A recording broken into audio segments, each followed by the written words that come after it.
Guys, what is more important than supporting small businesses, especially new small businesses that were launched during a pandemic? Not a whole lot of those out there. M&N Equine LLC is one of those small businesses. They offer laser engraving, leatherwork, custom awards for your event, brands, logos, custom tack, beadwork. You name it, they'll do it. Why buy just a plain pair of bell boots when you can get a custom pair of bell boots from M&N Equine LLC?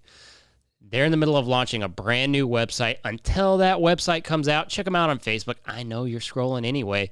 M&N Equine LLC, just like the candy with the little whew and symbol. Check them out. This is The Gauge with host Chance Conradu. Are you freaking serious? It's Conrado. This is The Gauge, and I am Chance Conrado. On this episode of the podcast, we have got someone so fun, Sierra Dawn Anglim. You may know her as Sierra Dawn Thomas. She did 2 stints on Survivor. She also did Fear Factor. Here's the hook, right? Inside the Western lifestyle. Well, she's barrel raced her entire life. All she knows is rodeo. And that's what's so interesting about her, is because she took all of that ranchy knowledge and used it in Survivor, and she was actually really successful at it. I think between Ty and I think we had a lot of fun the day she was here, just as a whole. It was kind of like a whole day thing. She flew in. We just kind of hung out the whole day. We did our podcast. We got some food. We had a blast, guys. I think you're going to have a great time listening to this one. Might be one of my more favorite just Sundays, because Sundays usually suck because you're getting ready for Monday. Not this one. It was fun. Check it out. All right, mic check from you. Mic check 1 2 3. Mic check 1 2 3. Give me normal talk. Normal talk. Mic check 1 2 3. How do you know that's not her normal talk? That's super judgy. I think You've only known me for 10 minutes. How do you know? I hear it in the tone. He's a producer. Yeah, Right? Producers know all. I feel like somebody fucked with the air conditioning in here. It is hot in here. You feel that? Oh my gosh, he said it was freezing. It was freezing earlier. It was. Did you mess with the thermostat? No, I didn't touch it at all. Are you sure? Do not mess with Daddy's thermostat. You know that. I'm not going to comment on that. So I'm from Colorado. Well, you're from Utah, right? It's like, I am. what was it like when you got off the plane and were you just like, this heat? Here in Texas? Yeah. So I actually was on a rodeo scholarship here, so I'm a little bit used to it. It's been a while. I'm getting older, but I did go to school at Tarleton State. Oh, you did? I did, yeah. So I'm Lots used of people to can relate to that. Yeah, I'm used to the humidity, the heat. I do like Utah's weather a little bit better, but Utah's so nice. it's so beautiful. Yeah. 4 seasons, snow, spring, Yep. all of the things. It's awesome. It's basically Colorado. I mean, they're so Oh, similar. yeah. Oh, my gosh. Colorado's beautiful. Just, there's more religion where you're at. Yes, a lot more. They're not pushy about it, though. No, not at all. not at all. Wait, your family's not Mormon, are they? Actually, yes. Yeah, well, okay. That's. Yeah. Are you? No. Yeah. Yeah, no. How does that? So, I'm not a huge, educated person. Well, that doesn't sound right. We shouldn't drink whiskey. I'm not overly educated on LDS stuff. Yeah. But, when you decide to not be Mormon, Right. is it a problem? No, not at all. Really? Well, I have amazing parents. My mother, I swear, is Jesus himself. She is the most amazing human. So my brother is not Mormon anymore. He used to be. My sister practices it a little bit, but we're all still Christian, believe in Jesus, God, all of the great things. Right. But I wouldn't say that they frown upon us or anything, because we're still good people and they raised us right. So I don't think there was ever even really a talk about it. Really? Yeah. See, that's interesting because there's other Mormons who are super judgy. Oh, no. Trust me, growing up and living there, there's a lot of judgment. But then there's also, I think with any religion, really good people in those religions. Yeah, I mean, you get a set of core values in most, other than jihadist type religions. Right, yeah. Where the core values are just be a good person. Right. Right? Do unto others as you would have them do unto you. Ty, when you say Precisely. mean things to me. Oh, sorry. Yeah, I'm sensitive. That's what happens when you drink peanut butter whiskey. Exactly. Show. Cookies. I am such a lightweight. But, Ditto. Being Are you? 6'1", yes. It's terribly embarrassing. I mean, I wouldn't think that you would be. I am. You're one of the taller women out there, just in general. Yeah, trust me. Was that something, when did you start sprouting to be really tall? That's a good question. It's so hard because when you're tall, you're just like always tall. Right. I never really realized it. I think playing sports in high school, so I played 4 sports growing up. And when I realized I was really tall was when I was really skinny. And all my coaches were like, you need to put on muscle, you need to do Basketball? this. Basketball, volleyball, track, and cross country is what I did. First 2 total stereotypes. I know, right? Yeah. I get asked that every single day of my life. Did you play basketball? Did you play volleyball? Were you I like did. insecure about being super tall? No, because my family's really tall. Really? My dad's 6'6". I have a girl cousin who's 6'5". We're just all tall, so I never really realized it. I do hear every single day of my life. I think people think because I'm tall, I might not hear them, but they'll be like, as I walk by every day of my life, I'm not kidding you, someone will say, oh my gosh, she's so tall, and then I'll hear them talk about it. Which is Really? weird, yeah. It's like I'm tall, but I'm not deaf, so I can hear you. You know what I mean? Like, No, I know exactly because I'm like on my best day, if I take my boots off, I'm 5'9". Right. So it's like, are people telling me I'm short behind my back? Probably. I mean, if you don't hear Yes. it, then Yes, you are. probably not. I hear it though every single day. Yeah, It, I'm like, probably blows so people's minds. far down that I just can't hear it. Oh. That must be what it is. It's nice. My wife is like 5'2", so I'm a giant to her. Oh yeah, that's Yeah. awesome. I guess 5'9", that's what's average height though? That's like 5'6", I say 5'7". I would say 5'9", 5'10", 5'11". That's not average. For like a guy, I'm talking about Yeah. science, not your opinion. I'm saying my opinion. you think 5'10" is like average for No a guy? freaking Well, way. No, I don't think so. I'm like There's 5'11". so many small guys out there, like short Oh, guys. trust me, when I was dating, it was the hardest thing ever.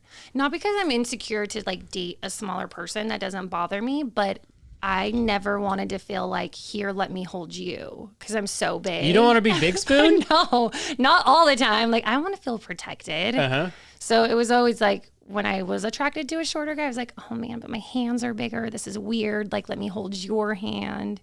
You know what I mean? It's just Ooh, like, and I want to feel feminine. for I a want to guy, feel. there's like weird hand stereotypes I to know. worry about and feet stereotypes. I don't think it's true. Science probably says not. But But it's a thing.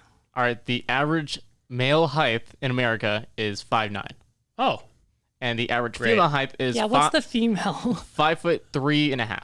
average? Yes. oh, that's guys, taller I'm- than I thought it would have been. 5'3"? You're only a foot taller than her. I wish I never knew that statistic. That's weird. Yeah, in my me head too. Because right I've now. been walking around telling people, no, I'm like 2 inches taller than average. Actually, I'm right there at average. That was between 2011 and 2014. And I was never a rough stock guy, so it's like it's not a benefit to me. In fact, I roped calves, so it was probably not good. I mean, try being a barrel racer who's 6'1". I know, your mean, feet I drag the find, ground. trust me, my toes have hit the ground on turns, but I see it as a benefit because I feel like I can get horses to move a little bit better because I have so much legs. Yeah. But then I also have that I weigh more. And so I always have that in the back of my It's head. a catch-22 kind You know of. what I mean? Like, Yeah. I want to be light like a jockey, but I mean, 6'1". look at like Haley Kinsel. Oh, she's going to be so mad at me. She was like, I'm not that short. No, she's tiny. Yeah, she's like 4'11". tiny. Yeah. That might be part of why she's so great. Oh, 100%. Yeah, I always do this joke to her about how much smaller she is than my sister. And Right. she's like, no, we're the same height. I got this picture, and it's like Ivy's like 5'5". But if you're 5'5" and somebody else is 4'11", that's like you standing next to me. Can you imagine me standing next to her? We should get a picture. That would be fun. Right? Yeah, too bad she's probably not in town. I know, dang it. I Yeah. have to do that because that would be interesting. That would be interesting. so in, Just like pick her up. Right? Just like in best man. Bosnia, the average male height is 6 foot, while the average female height is 5'7". Those are some big people, though. Bosnia. I mean, I'm bigger than that, so what are you saying? You are personally, but like your average person walking down the street is not. I know. I think I I'm just shocked that forget it. 5'9" is the average male height because like when I go to the gym in the morning, I swear to God, I'm one of the taller people. I guess a lot of short guys body build. Yeah, Yeah. it's true. Again, it's It's a way average. of compensating. A lot of lifted trucks in Texas. Yeah, it's true. A lot of compensation. A lot. Yeah. Not you, though. You're a Yeah, convertible guy. I'm a convertible. I like it. But I see a lot of lifted trucks. Yeah. Okay, so here's one thing that's really interesting. So our whole premise on this show is people who have some tie to the Western world. Right. That's like your main thing. Yeah. You're a barrel racer your whole life, pretty much. Rodeoed, college rodeoed, all that. But then you transition from that to being like a reality star, Yeah. which my favorite thing in the whole world, right, is when people transition from rodeo or barrel racing or you name the discipline, right? And do other things, because it's so important because of how closed off rodeo is, right? That's one thing about it. It is a subculture, and it is very closed off. And when somebody like you goes from being in this small subculture, you barrel race, you rodeo, you went to Tarleton State, like there's like how many world champions college rodeoed there? A ton. Right. Yeah. And you go on a show like Survivor, right? And you take all that and you bring it on the show. It's like, that's the number one thing we talk about on the show is growing the sport. I can't think of anything more than somebody from a background like you doing something mainstream like that, how helpful that is for the sport. It's pretty awesome. Gosh, yeah. Well, first and foremost, I learned that rodeo doesn't define me by transitioning into that. For so long, I thought it was who I was, but I came to find out it's just what I do and what I love. And so by going on Survivor and having that background, I think it helped me immensely. I mean, people don't know unless you rodeo how hard it really is to rodeo and live on the road. And by going on that, even in my audition tape, that's what I said. Like, I think I can do Survivor and win because I have rodeoed my whole life. Like, I've gone without water, without power. I've drove 30 hours straight by myself. Like, I've done those things. So there wasn't anything that I didn't think I could do on Survivor because of my past. Right, totally. It's interesting because you wouldn't necessarily think that being a barrel racer would help you in something like that until you do it, I guess. I mean, you were telling me some pretty interesting things. We won't bring them up on the show, but like when we were driving from the airport in the truck. Yeah, I mean, okay, let's be real. If you're a healthy person, twice a day, but you know, and once in 37 days, like that's tough. Yeah, so I'm so excited to talk like in depth about the Survivor stuff because Ty, have you ever watched Survivor? I've seen a few episodes now. I've literally never seen it in my entire life. I knew nothing about it except for You Probably Survive. So I'm going to, but it's funny because I've never watched Yellowstone either. Everybody's like, how could you not watch Yellowstone? I know I haven't either. Like we're going to Montana for the Yellowstone rodeo thing that's going on in a couple weeks. And I've literally never watched it, so I better do that. I know, me too. Yeah, I got to do the same. We're essentially the same on this part. Right. Awesome. Yeah, it's like sacrilege. You tell people I've never watched Yellowstone, they're like, what? Right? Do you even love horses? Like, what's wrong with you? You're not in the Western world. Right? It's like it's either that or the cut-off jean shorts to define that I'm not a cowboy. I mean, I'm wearing Yeezys right now. Like, you made that comment. Like, I know.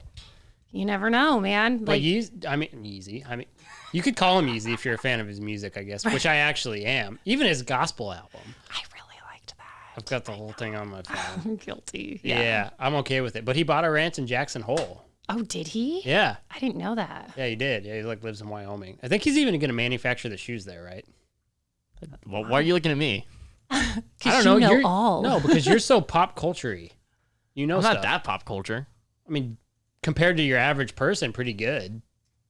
I'll Google it. Never mind. We're getting off track here. Back to Survivor and barrel racing.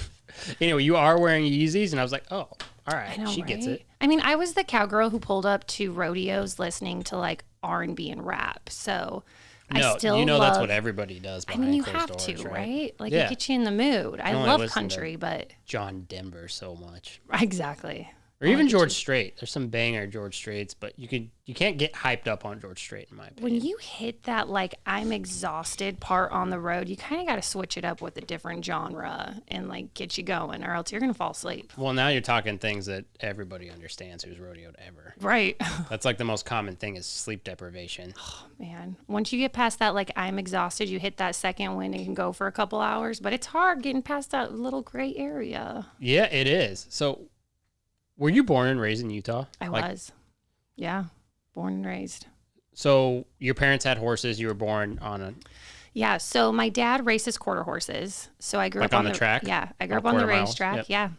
Yeah. Grew up around fast horses. Fell in love with them at a really young age. My mom rode during all of her pregnancy.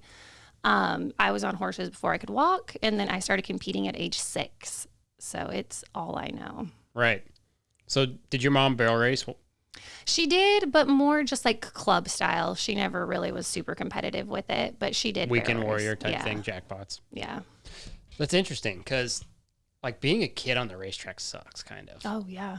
It was an interesting life. That's where I truly fell in love with fast horses, but I have pictures of me, I mean, just a tiny little thing around race horses, and it's all I remember is just being at the racetrack with my dad, and he still does it, so just being on fast horses, yeah.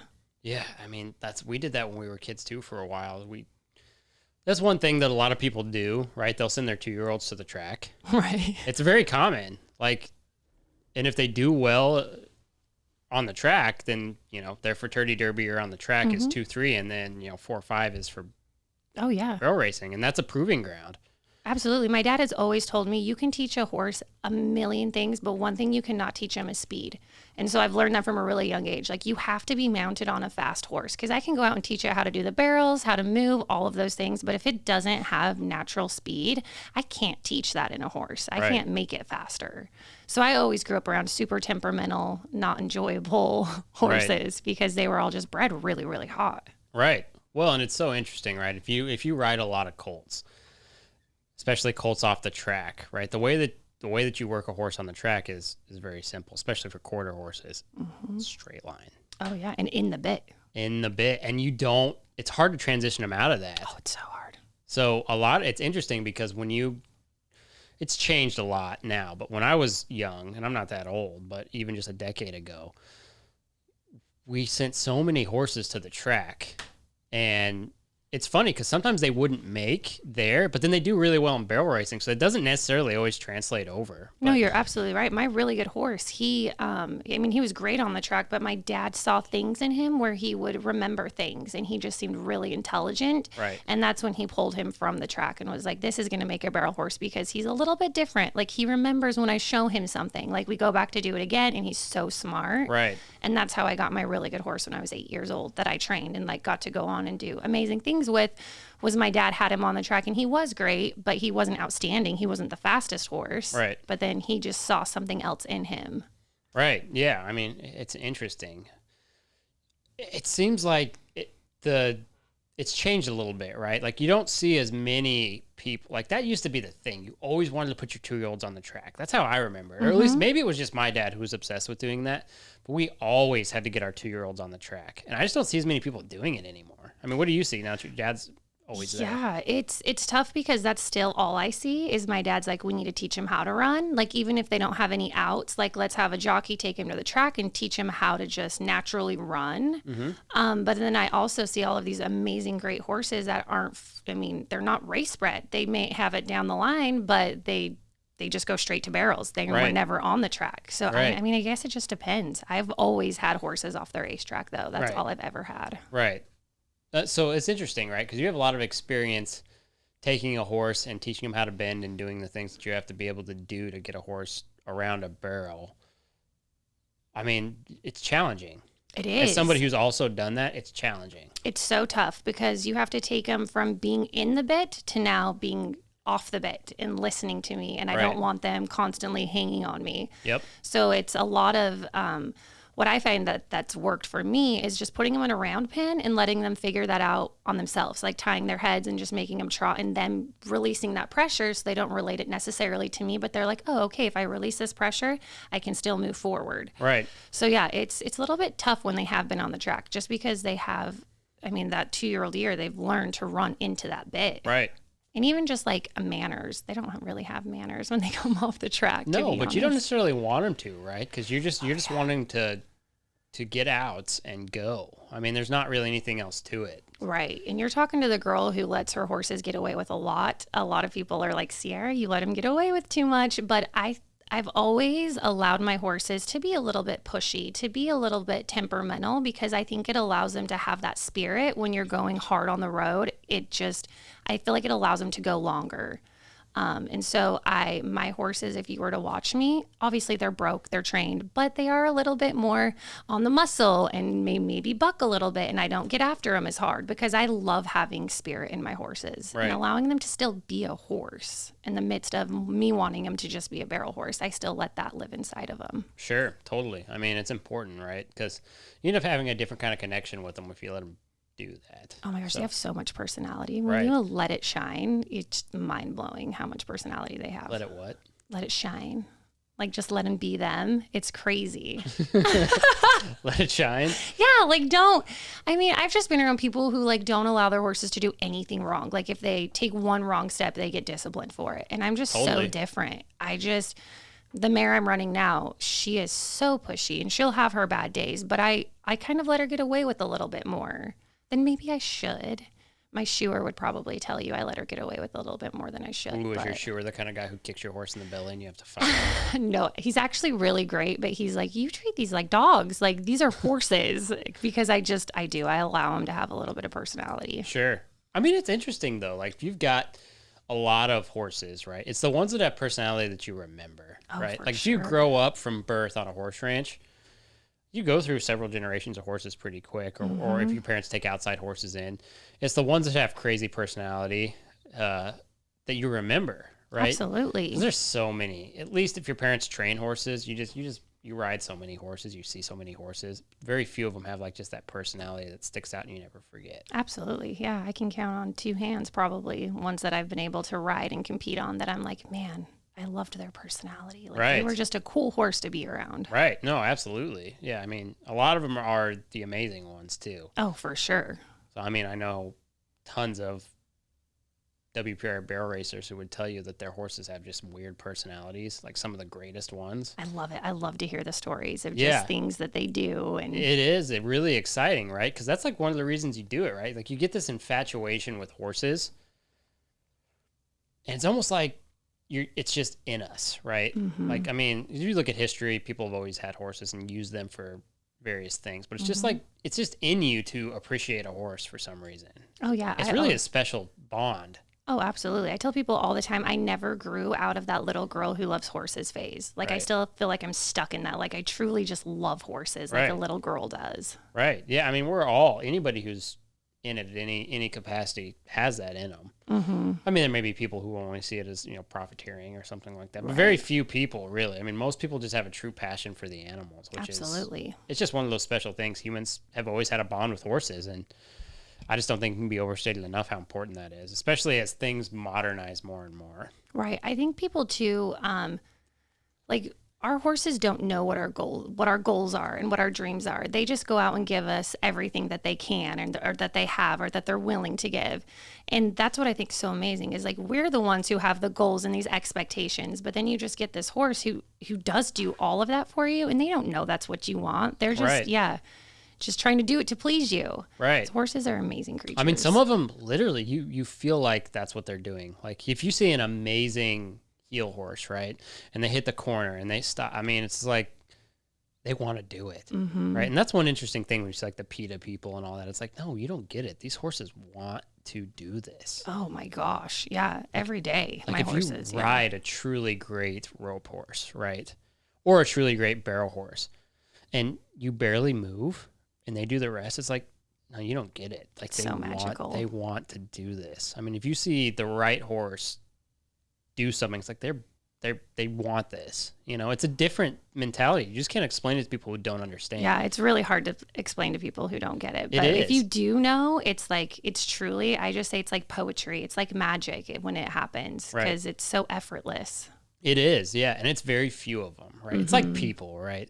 It's like there's very few like people out there who just truly inspire you to do anything, or I mean, even people you can tolerate to be around more than a few times. There's so few of them, right? But that's how horses are too. I mean, there's some pukey horses out there. Oh yeah. Yeah, I think absolutely. That's why glue exists. But I'm just kidding. that sounded bad. You took it a little too far. I did. Ty, cut that. But I'll drink to that. Yeah. Well, not to that, but because of that. We've all had really awful horses. We're like, this son of a bitch. Get him out of my sight. Oh my gosh, I've had so many. Right, and it's funny because if you spend enough time around horses, you end up thinking of them almost like you do people, right? Yeah. So then you think about things like that. Yeah, like, I don't really want to spend time with you today, so I'm not going to. Yeah, or you may say something unfortunate like you're going to be glue. Right. Or dog food. Wow. You didn't grow up on a horse farm, but I can think of a lot of horses that I just absolutely despised. And that probably hate you too. Like, I've been on horses who, like, I can tell hate me too. And it's like, well, guess what? It's mutual. Well, there's also horses who just hate anything that's not eating and shitting. Right. It's just like people. It's just... like, let's be honest. Exactly just like people. The nice thing is though, like, at least the horses can't talk back. Right. They can act in defiance. Have you ever been kicked? Like, squarely kicked? Oh, yeah. Yeah, that's one of the worst things in the world. Yeah, I've been kicked hard. I've actually broken my nose twice, and I've had to have surgery on it twice. They ended up having, the second time I had to take cartilage out of my ear to rebuild my nose. From getting kicked in the face? Headbutt. That's happened to me, yeah. I have had my lip ripped off twice by horses. Just tossing their head Broken right nose. in ears, man. Yep. They're much stronger, their heads, than ours. I mean, just in general. They're so yeah. much stronger than people. Oh my gosh. Yeah, It's crazy. If you've ever like been ragdolled by like a stud or something, it's the worst. Oh, yeah. Yeah. God, my sister got attacked by one of our studs one time. It was the worst thing ever.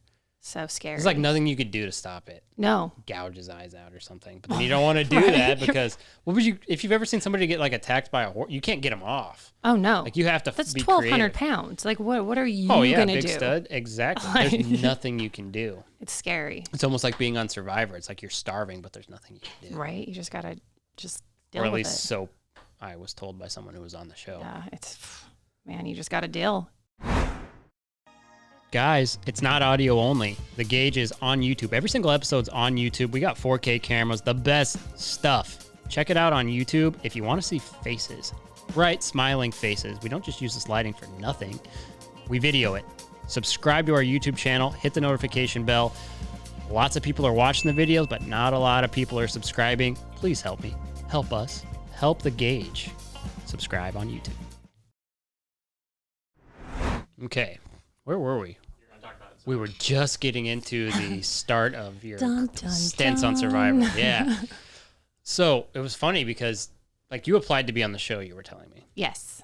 So what was that process like? Like, where did you get the idea to do it, first and foremost? Okay, so Survivor's been on for 20 years. They just did season 40. So it's been on for a really long time. I've always been a fan of the show. I remember watching the first season. I can like see it still till this day, standing in my parents' kitchen, like watching it and being like, I want to do that. Did I ever think I would get on? No.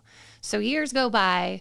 I actually met someone who's on the show and she was like, you should apply. And I'm like, you really think I could get on? And she's like, do it, just apply. So then I just went through the audition process. I sent in an application, did a video. And then I actually tried to get on with my dad the first time.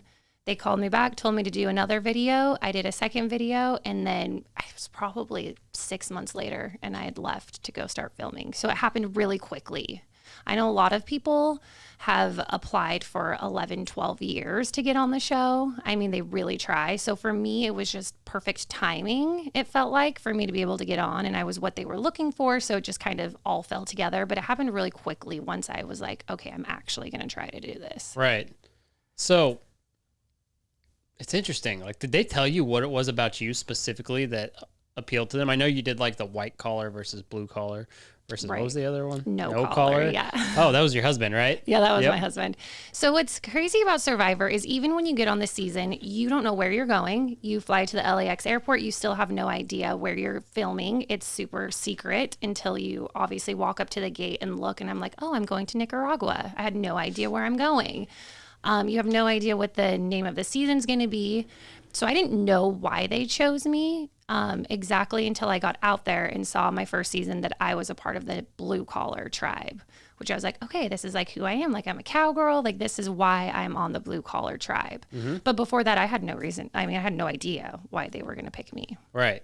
It's interesting. So, I mean, how many people, because this is what's so great, I'm like learning so much about Survivor because I've never watched it. Right. How many people were on the blue collar team? Oh my gosh, you're putting me on the spot. There was 18 people on that season. And so there was 7 of us on my tribe. And then you'd mentioned that my husband was on the no collar tribe. Wasn't my husband before filming. But yeah, so we were just split up into 3 different tribes. If you haven't seen the show, it's kind of hard to follow. Halfway through the game, you do a merge where you come together and now you're all part of the same tribe. But from the get-go, I didn't see him for probably a week and a half into the game. I didn't know who he was. Right. Because he was just some random dude at that point. Oh my gosh, totally random dude. Like, I had 0 intentions of finding love playing Survivor. And I mean, I even voted him out. So like, even when I met him and got to have conversations with him, I wasn't like, oh my gosh, I'm so into this guy. I just went into it like, I want to win $1 million. I have to get to the end, and this is what I have to do to get there, or what I thought I had to do to get there.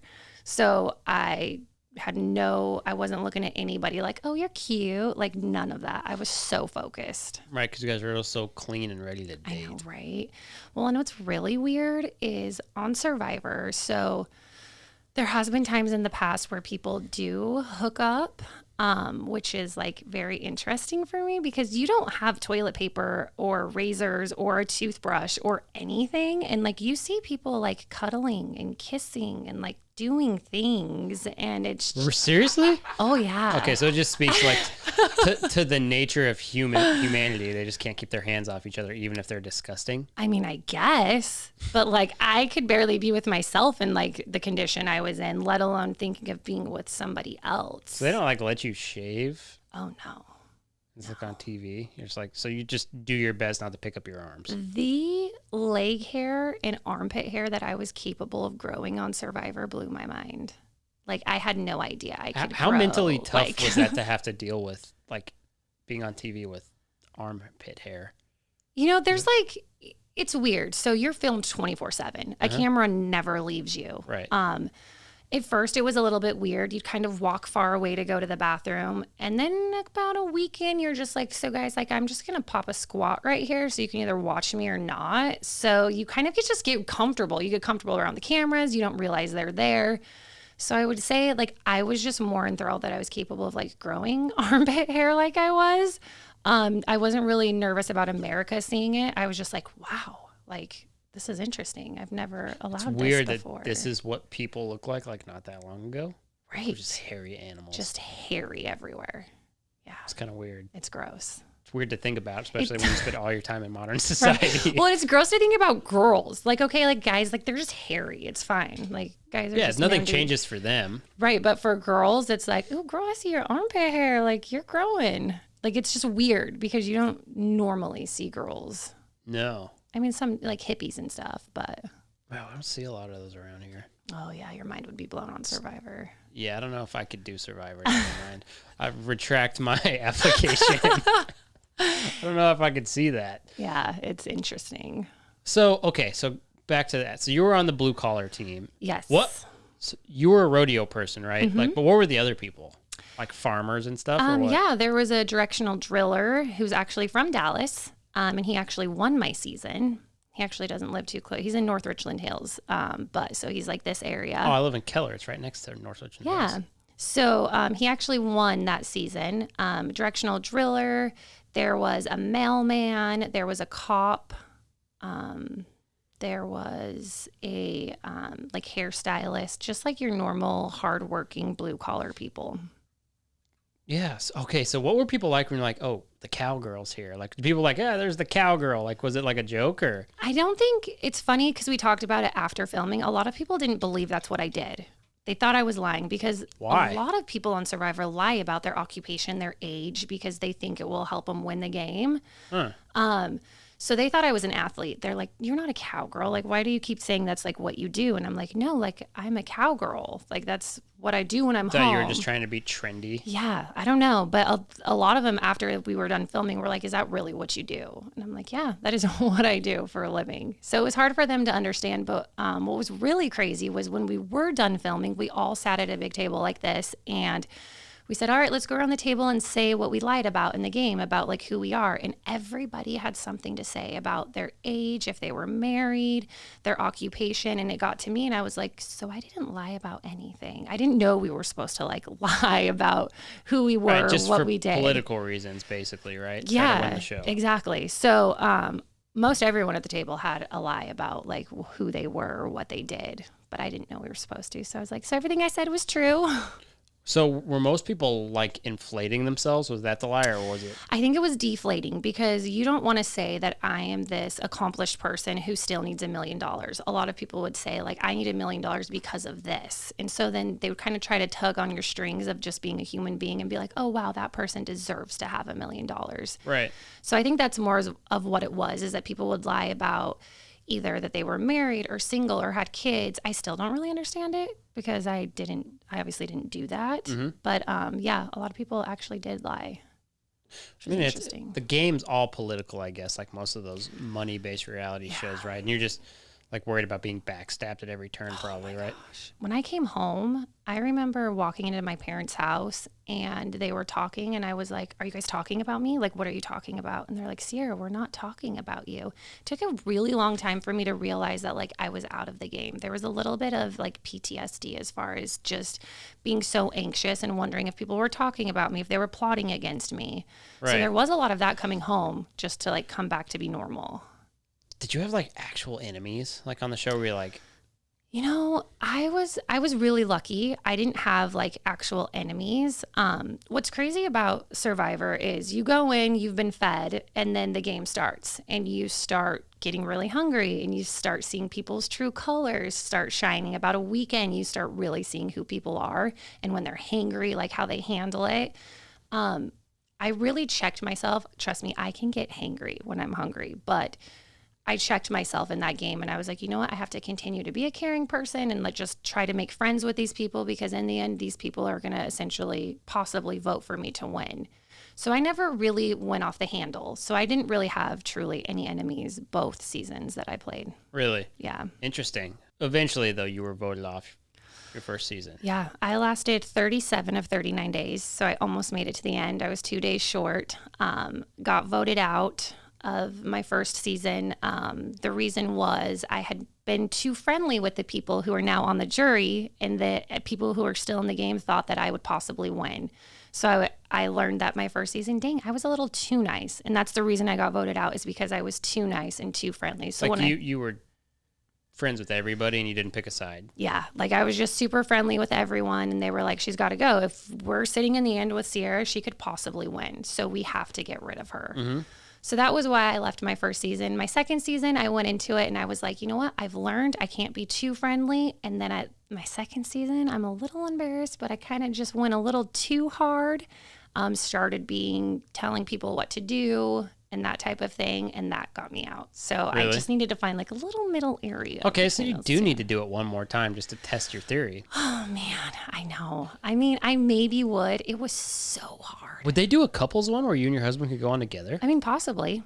Yeah. I mean, yeah, they That'd very probably well. be better, right, than one of you going alone. I mean, I would vote him out again if I had to. Yeah, but okay, if you or he goes, I mean, at least the $1 million we're bucks is sharing coming it. home, right? Right. Like, not essentially, gonna we're get sharing $2 it. million. I mean, you can't give away our secrets, but yeah, like, if we were, he's just such a great player that he has a really hard time getting far in the game. If he ever loses a challenge. So if you win a challenge, you get immunity and you can't be sent home. If he ever loses, they send him home because he wins everything. Mm-hmm. So essentially, if that was to happen the next time we played, I think we would both obviously talk about it before. And I would be like, babe, if you lose, I got to send you back in. Right, And I'll try to bring home the $1 million. right. So we maybe would. It just depends like where life's at. We want to have a family in the future and all of those fun things, but who knows? Right. So it's interesting. So you go from barrel racer, cowgirl, the typical thing that we all kind of are, Right. rodeo person. You go on this network television, phenomenon that's been going on forever. How did you transition back to just the normal life? I mean, you mentioned PTSD and things like that, but Right. how long is the show? Like you were on there for basically the whole time, basically. Right. So filming is 39 days. Even if you were voted out, you have to stay the remaining of the filming of the show, because if you get sent home, it's going to give the secret away because it's not aired live. So everyone stays. Even if you're the first person voted out, you stay for that 39 days. You just go to a hotel or whatever. Yeah, they kind of do like pre-jury go on a trip. If you're on the jury, you have to come back for filming. But so I was gone for the 39 days, and then there's like a week of travel before, week of travel after, just to like get you home. So I was gone. It's about a month and a half that you're gone for, which is a long time. It feels like a long time without communication with home. You don't have your phone. You don't have all of the Even when things. you're off, you can't have your phone. Oh, no. Yeah. They take it in LA before you fly out to wherever you're going. So you have no communication to home. That's crazy. So the interesting thing is, like, I wonder, do a lot of people have a hard time maintaining jobs if they go on the show? Oh, yeah. I know a lot of people who've had to quit jobs. A lot of jobs work with people. I'm lucky with rodeo. Like, I could just take a break. Totally. Yeah. I just had people take care of my horses while I was gone. Right. But a lot of people I know, even the way they were portrayed on the show, actually lost their jobs because of the way they acted on the show. Really? Yeah. So it's kind of tricky if you do have a job that, is a little more intense than rodeo. We kind of make our own schedules, so. Yeah. Yeah, I mean, that's probably one of the benefits, though, because rodeo is so hard on you. Yeah. Like, mentally, emotionally, financially, it's brutal. Oh, right? yeah. It's so, like, what better, like, analogy, right? That rodeo is so feast or famine. It's just like Survivor. Oh, yeah. Yeah. I took so much of what I learned from being on the road to playing Survivor. I think that's what allowed me to do so well, is just what I had to endure on the road with, not winning for a couple of weekends and being like, shoot, like I've got to do something if I want to keep going, and just really pushing yourself mentally that I learned on the road. I put that straight into Survivor. Right. And I think it truly, truly helped me in the long run. Yeah, I mean, how could it not? Because it's just a different breed of person, right? We say this on the show all the time, but like your ranchy people are just different. You're just used to a level of like shit that most people aren't. Yeah, grit, man. Yeah. Like, I mean, things don't go your way when you have a plan and it might not go your way, and you got to figure out a way to navigate around that. And that's just like Survivor. Like, okay, maybe I didn't win that challenge, or someone got voted out who I was in alliance with. Like, you just have to figure out how to like move your cards and keep playing and not give up. And that's just like rodeo. Like, you have 2 crappy weekends, you still got to keep going. right. Because you never know when you're going to place somewhere, you know what I mean? Like, things are going to change and start looking up. So yeah, it's a lot of comparison between Survivor and rodeo. It is, yeah. And that's why it's so neat, right? Because, I mean, Survivor had to like open some doors for you right after the fact. Yeah, it absolutely did. I actually, after filming Survivor, got to go on another reality show, Fear Factor, which was awesome. So that was really fun. But then even just with rodeo, like I got to come back and get going again, and it kind of lit a fire under my ass. And I was like, I want to just rodeo again. Like, I missed this so much. When you're out on that island, you have so much time to think. I mean, I would stare at the ocean for hours and hours and just be like, what am I going to do when I'm home? And everything I thought about was just my horses. Like, I got to get home. I got to do this. I got to do that. Yeah. It was constantly on my mind. So when you're on there, like, are you spending a lot of time just conversing with the people there and really getting to know them, or do you spend a lot of alone time? It depends on your personality, but if you're a smart Survivor player, I think you're getting to know the other contestants just because you want to have those bonds with people. So there were, I mean, I can't tell you the hours we talked about our favorite recipes and food because we were so hungry. We would just sit around the fire and just talk about, okay, what's the first thing you're going to eat when you're home? And just like talk about food or family or friends or what do you do at home? So yeah, you really get to know these people because there's, I mean, one episode is 3 days of filming and they put that into like 40 minutes. So they really cut down what you're even seeing that we do out there. Are you like hunting and trying to fish and do all that stuff? Like, again, I've never watched it, because you had mentioned that they give you like a ration, which is... They do. They give you a little bit of rice. Other than that, you are hunting.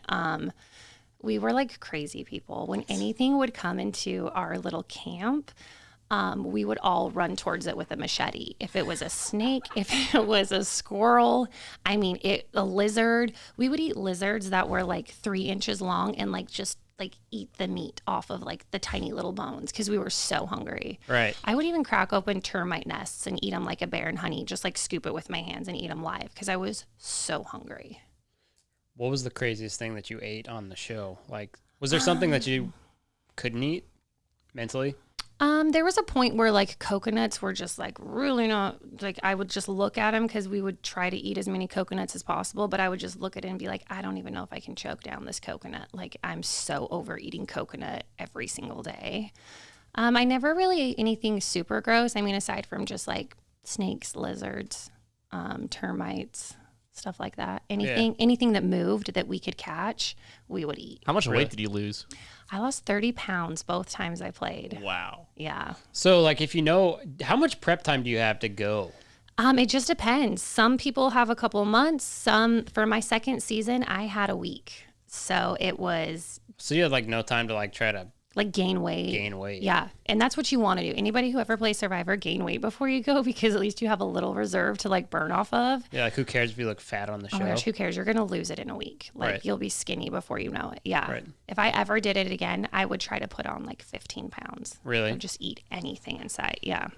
Were you guys ever able to like, because we have a lot of huntresses on this show, hunting people. Like, were you guys ever like able to catch anything or kill anything that was like a good meal? So there was there was a chance where we could win chickens in a challenge, and we did.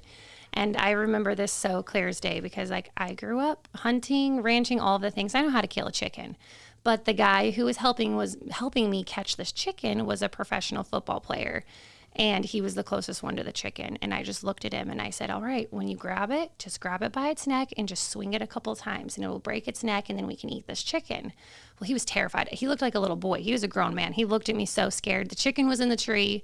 He grabbed it, swung it a couple times, and he like hulked it. The body flew off of the neck and started running around, and he was holding the head of the chicken and looked like he was going to cry and was just looking at me. I was like, well, you did it. You did it a little too hard, but you did it. Yeah. So that was a little traumatizing for him, just like killing his first chicken. Right.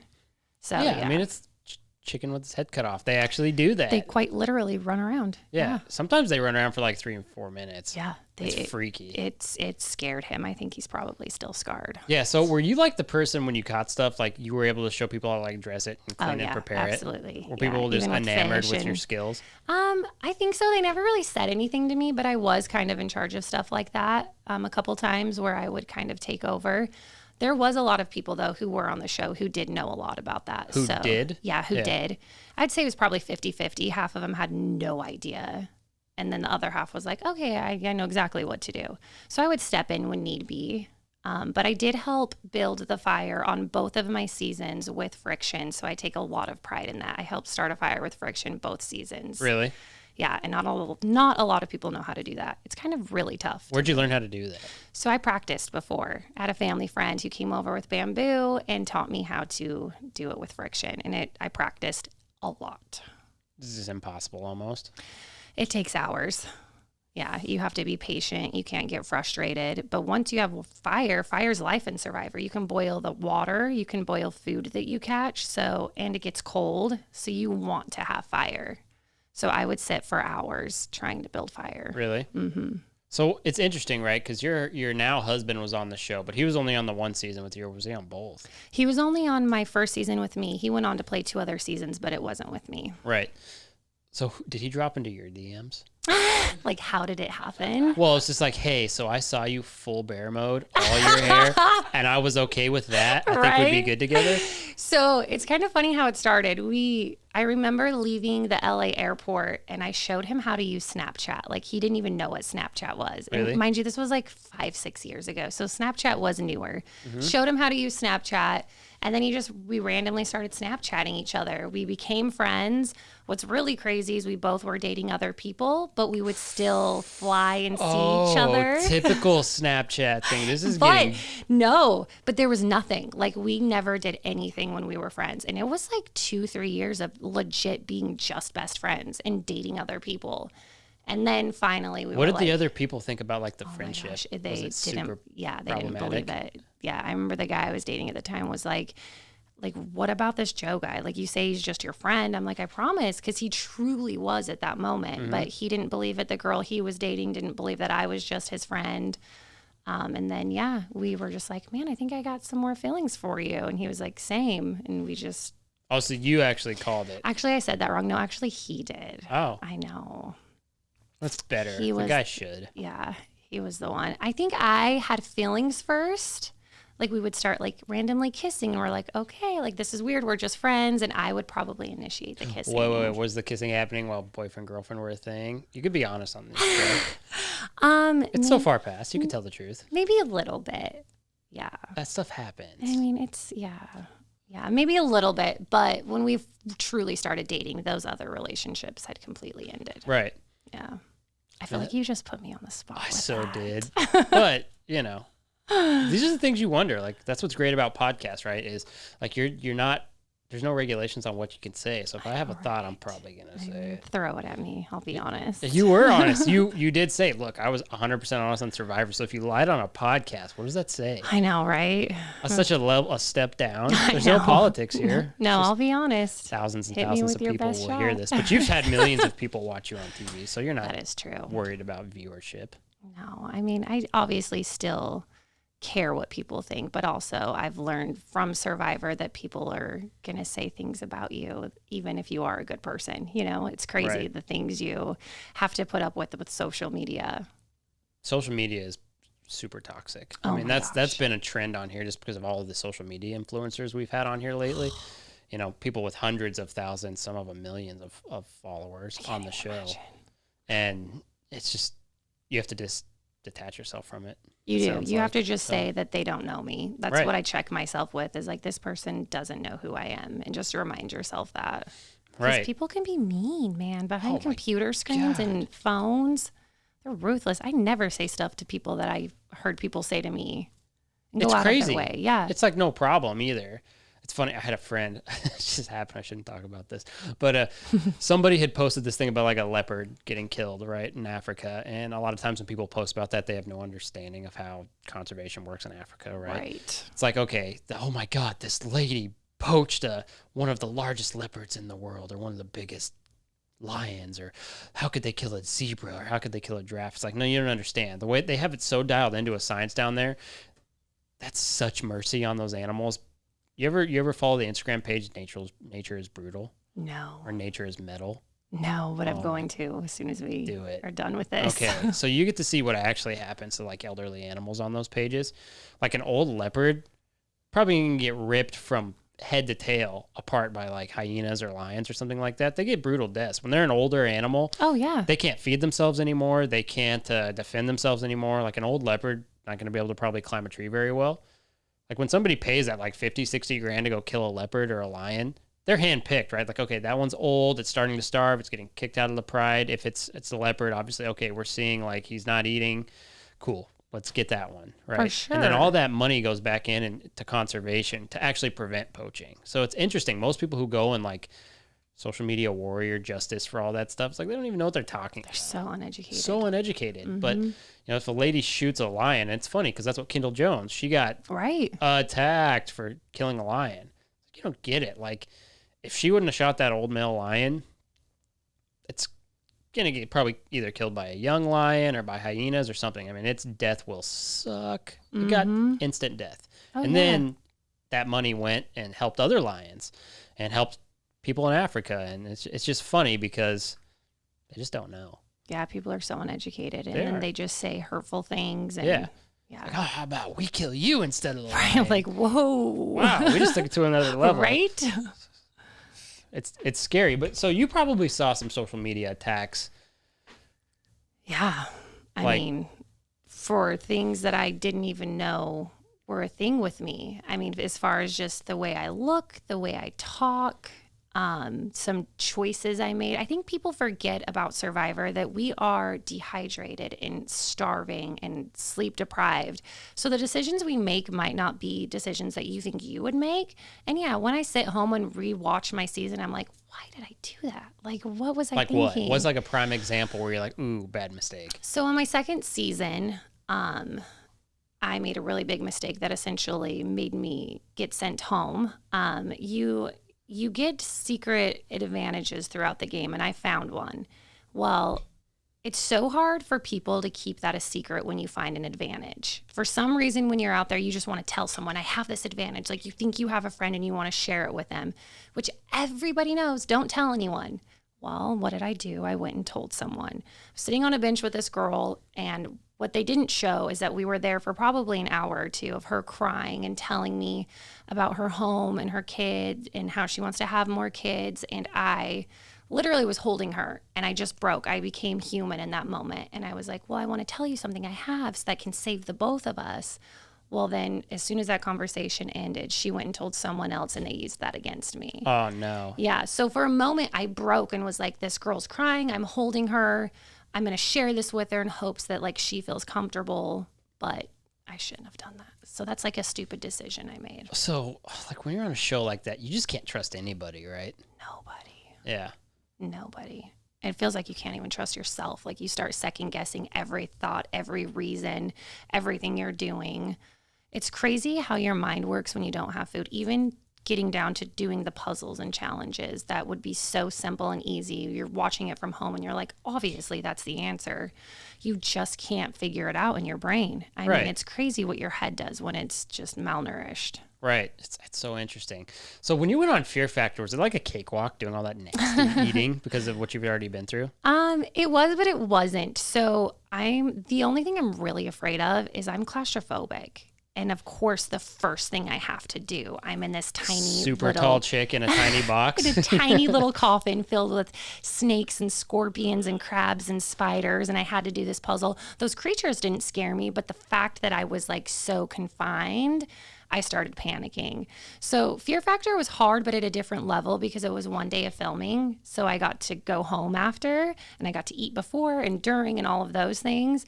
But it was still hard because I'm so claustrophobic. I kind of like. So you were done like right away? So yeah, you're with a partner and me and my partner just didn't work well together. So we were eliminated first, unfortunately. And you never went on again? No. Yeah. They don't even do it anymore, do they? I don't know. I thought I saw something on Instagram. They might still be doing it. It's with Ludacris now, which was super cool because I grew up on his music. So I was just like freaking out. And he, right when he came out, he commented on my height. And I was like, Because he's not a big guy. oh, he's tiny. little. He like was up to my shoulders. Yeah. Yeah, he's tiny. And he was just like, whoa, you're really tall. And I was like, whoa, you're Ludacris. Like, Yeah. freaking out. It's ludicrous how short you are compared to me. Oh, dang it. Why didn't I say that? That's so good. That would've been Should good. have. Oh, quoted one of his songs or something. I can't even think of a Ludacris song. All I think of is like he's in Fast and Furious now. Yeah. Doesn't look short in that, but I guess Vin Diesel's short too. I know. It's crazy how short most actors and actresses Have you been are. around quite a few like actors and actresses since you've been kind of Yeah. in the industry a little bit? Yeah, because we get to go on a lot of like events and stuff and just do a lot of crazy things. So I've got to meet quite a few. And I had no idea they were all so short. It's weird. It's really weird. Yeah. Like I got to meet Vince Vaughn and he's like my celebrity crush. And like, I mean, That's your celebrity crush out of all the out options? of all of them, oh, I love him. Is it his personality? Okay. Women have different views, right? It's like, oh, girls don't care about looks. Apparently that's really true. No, I think Vince he's Vaughn? very handsome. Yeah. Vince Vaughn's very handsome.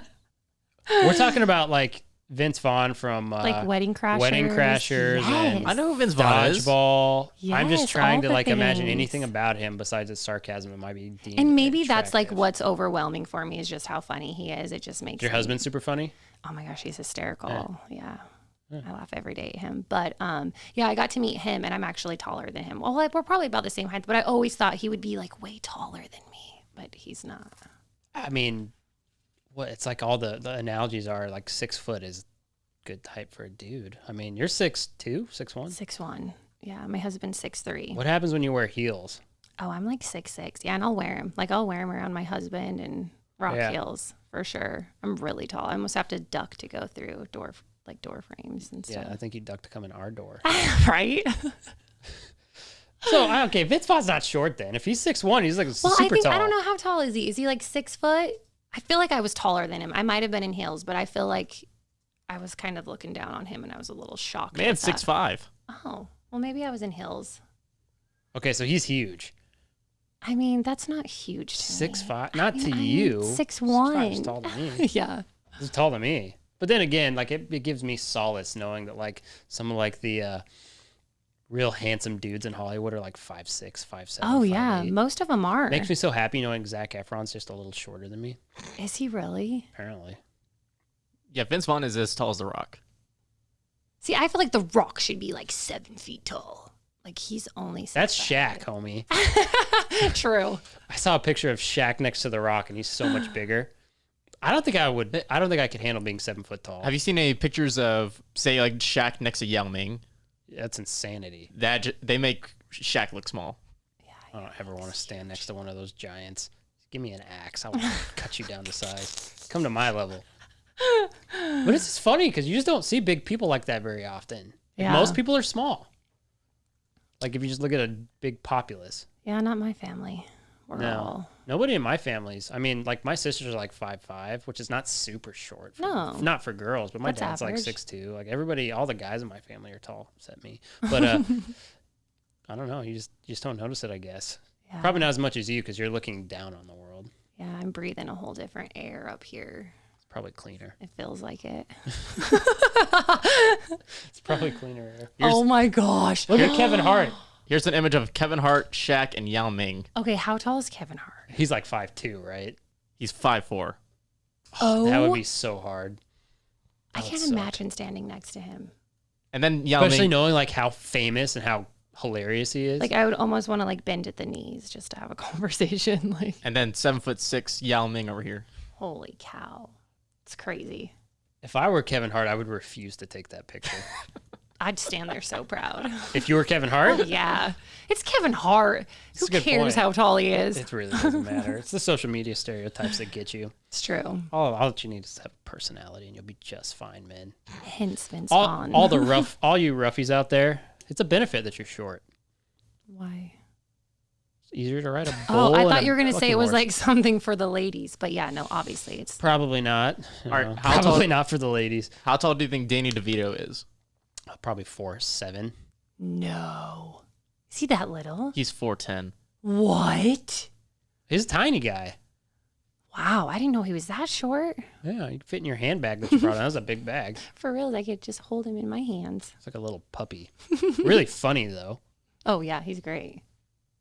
It would be so hard though, right? Like if you were that size of a person, if a man, like you have next to no options. And add on that if you don't have a good sense of humor, I don't think it would work. Okay, you're saying that for them. Think about a woman being like 6'1", like my Yeah, height. what You is- know what I mean? Like, I get that it's hard for guys, but also like it's really hard. Have you for ever dated a guy that girls. was like super small compared to you? No. Because you don't even entertain it. It doesn't even matter how funny he is. I mean, no, not necessarily. It's just really hard for me because I do want to feel feminine in the situation. And if I feel like I'm holding you or I'm holding your hand or it's like constantly the big spoon, I just don't feel like a lady and I want to feel like petite. That's what all like really tall women say. Yeah, like you want to feel petite because I'm really tall. So like I don't ever feel super petite.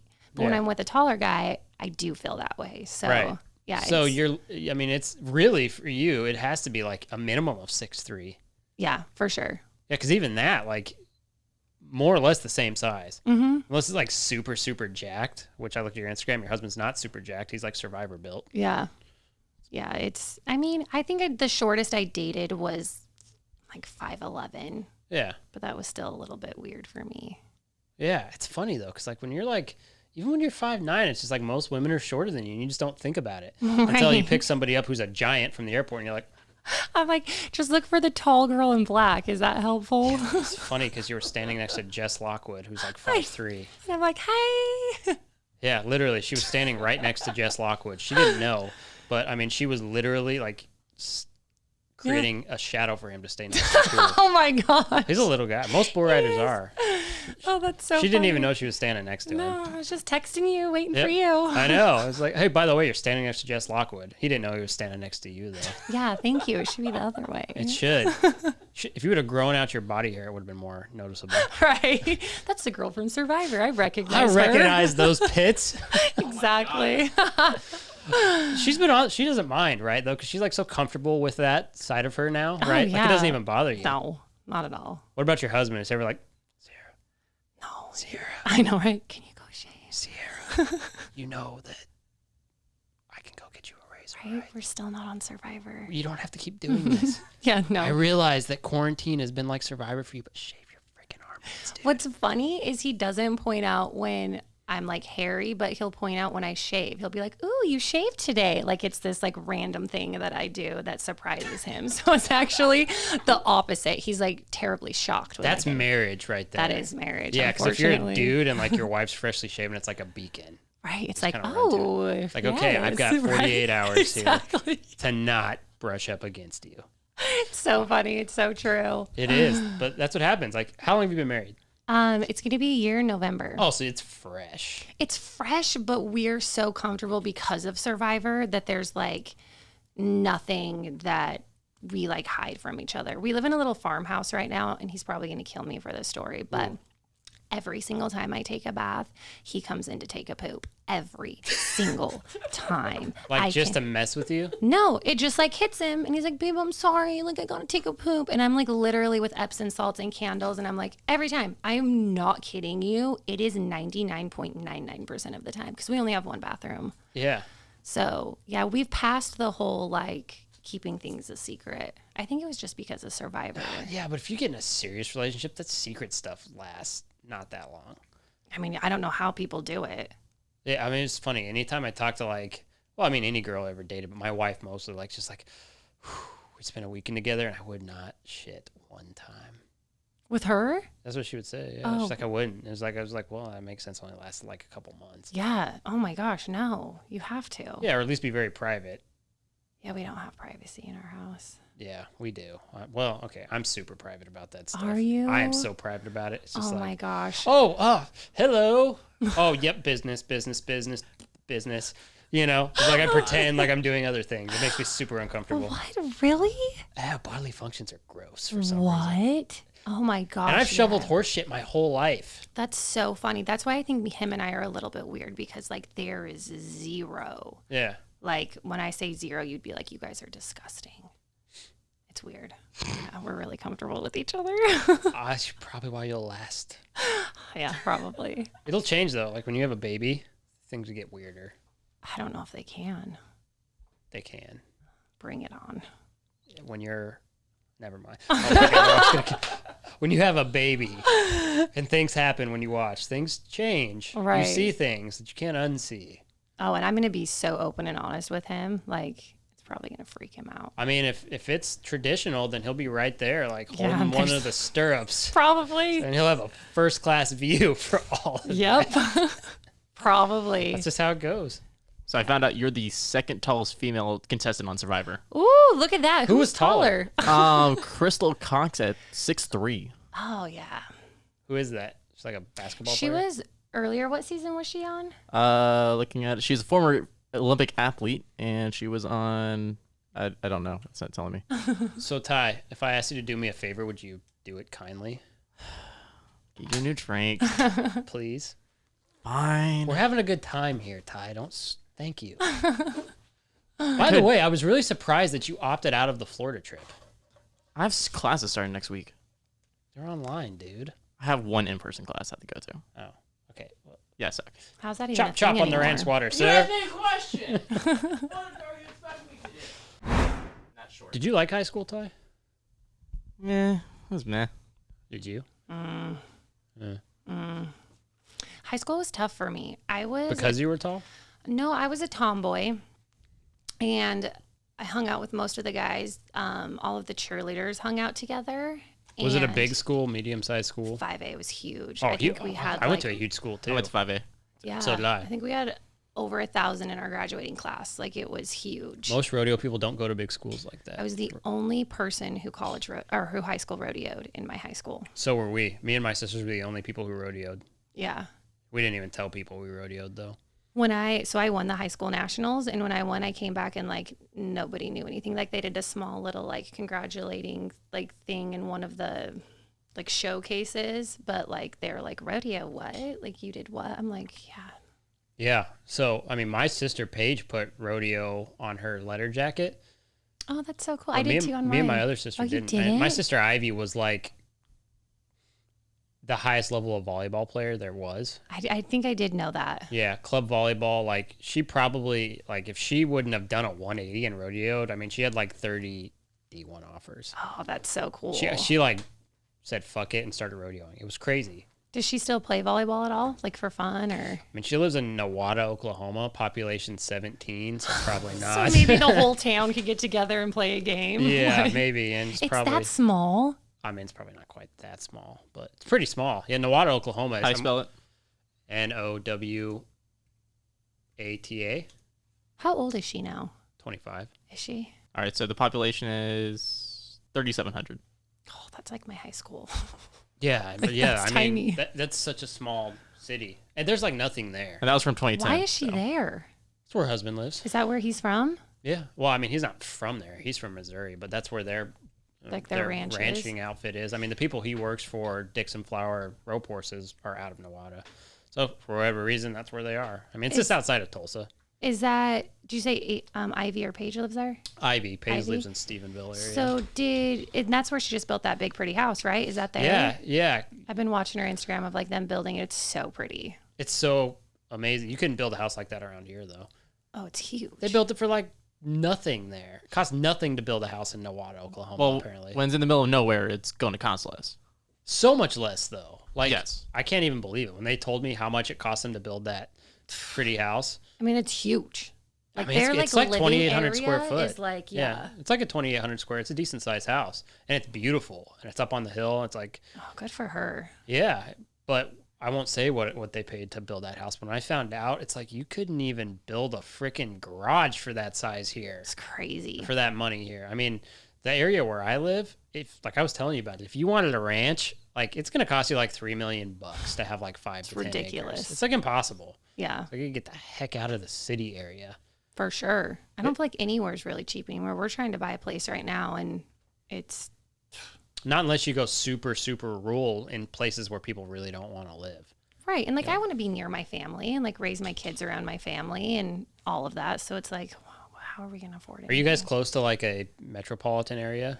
So we're like 45 minutes north of Salt Lake, but we're near Ogden, which is like a big city. Right. Ogden's nice. Yeah. So like because I can't live without like a Sprouts or a Whole Food because I'm like that kind of person. Right. So that's why I could never live out in the middle of nowhere. I mean, I could for like shopping purposes like that. I would love to be like, all right, once a week we have to drive an hour to the store, but I just want my family near me. I would be totally fine if I was in the middle of nowhere as long as I had my family close. I was driving in the middle of buttfuck nowhere, Oklahoma. You can't say that. BFE. Isn't that what it is? Say that? It's a podcast. Yeah, but it's wholesome. Oh, really? Yeah. When did this happen? Yeah, I'm going to say, just now. Like we're turning a corner here. We've had preachers on this show, for God's sake. No, but I was in the middle of nowhere, Oklahoma. I was like, why do people decide to live out here? Just because I'm not used to it. Yeah. Yeah, you're a city boy, though. It's different. Also, it's a totally different culture. Also, I was paranoid of my car breaking down in the middle of nowhere. So I got to go, I model too. And so I got to go do New York Fashion Week this last year.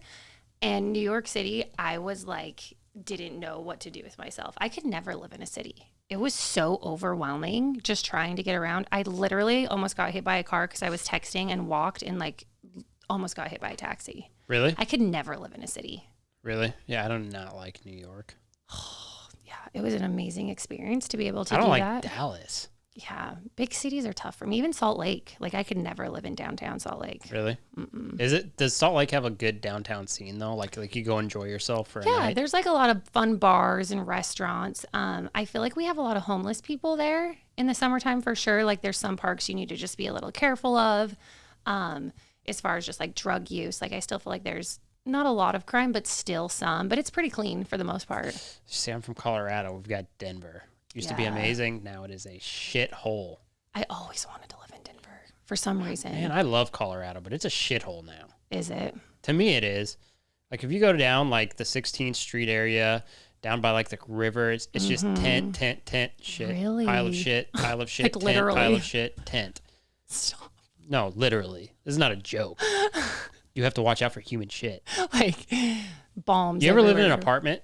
I did, yeah. So you know how you have to watch out like on the sidewalk for dog shit? Uh-huh. Because people are they don't like pick up after their dogs or Oh, take them to yeah. the designated area. That's how it is in Denver, but the ground. But with human. Ooh. Which is way nastier. It for some reason it's so much grosser. Like I could So piss much up. grosser. I could pick up dog poop and horse poop, but like human poop, I'm like, oh. Not that I've ever like had the opportunity to pick it up, but I've just like. I like how you say opportunity. I've never had the opportunity. Well, I've never had like the been opportunity to pick up human challenged shit.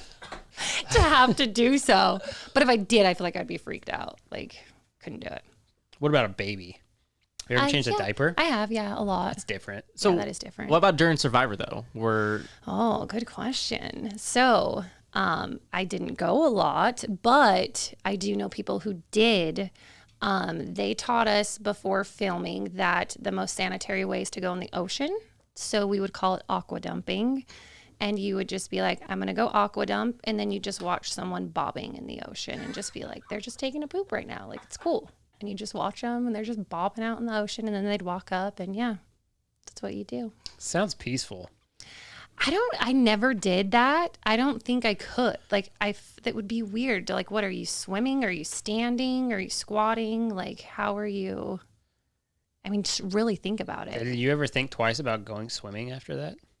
No, I know that's gross. No, I'd be like, all right, I'm going to go take my daily bath in the ocean. I mean, there was like a designated area, but it's the ocean. Like, how, is it really going to stay right there? No, it's like on the shore where you're laying right. the next day. Exactly. Because of the tides.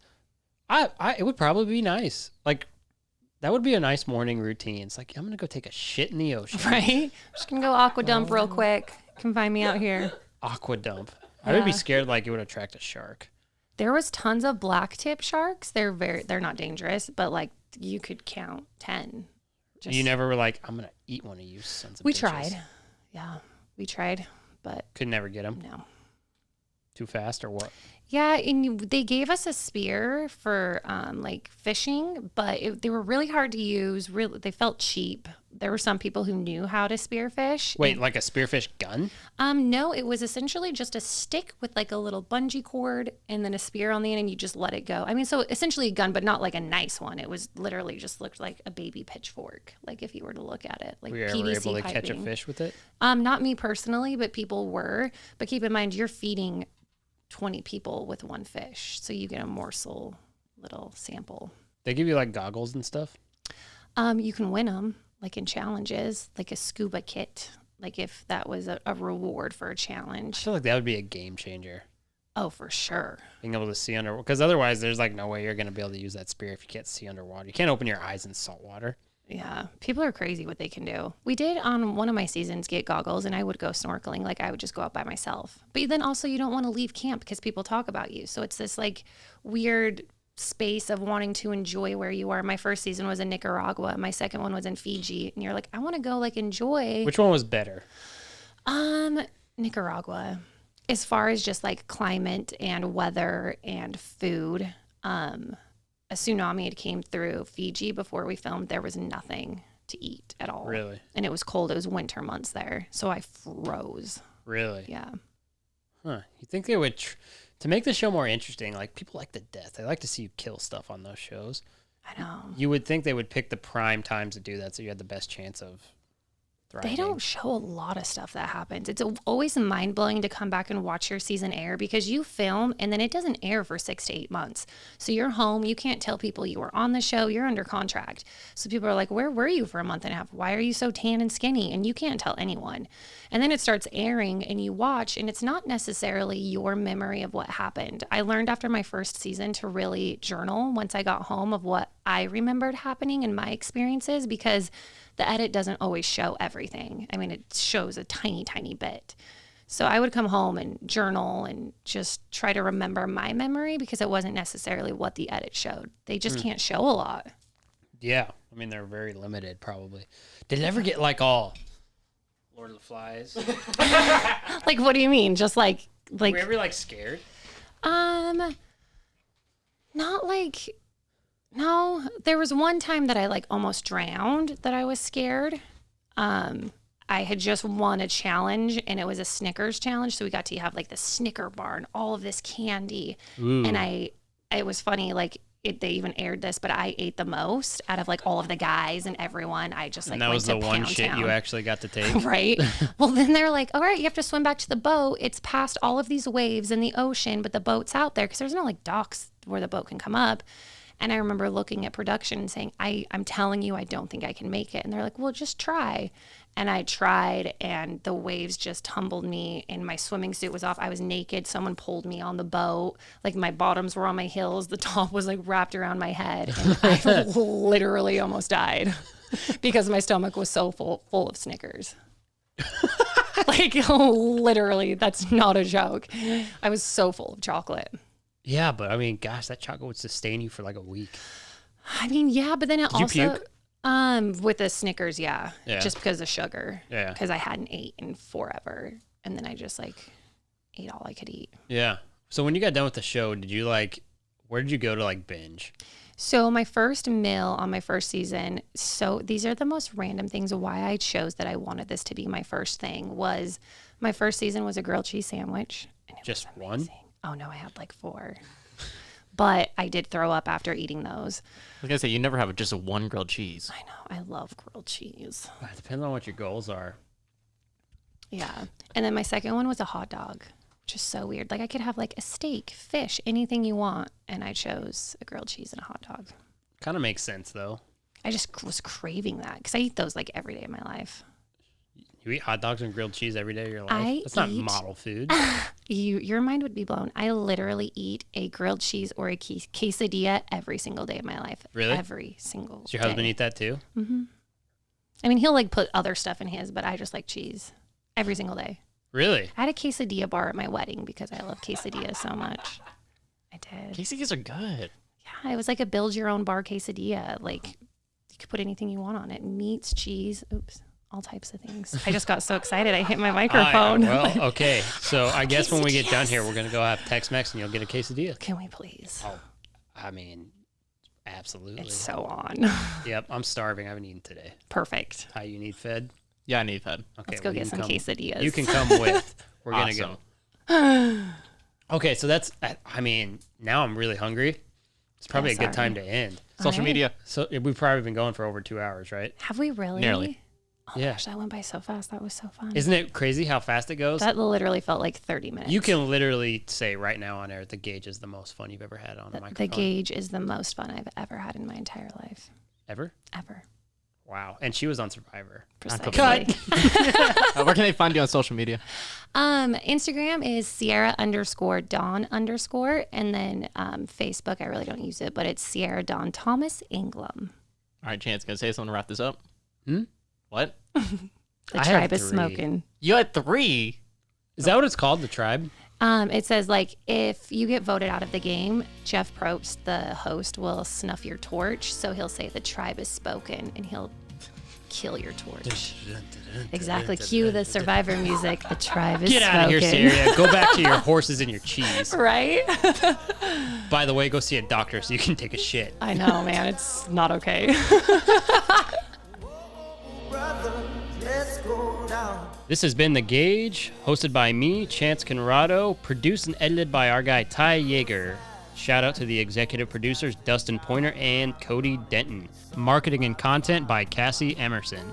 Our theme song is by Shay Ashshire and the Night Howlers. Make sure to rate and review this podcast, as well as follow The Gauge on Twitter, Instagram, and Facebook. And make sure to subscribe to The Gauge wherever you get your podcasts. We'll see you guys next time.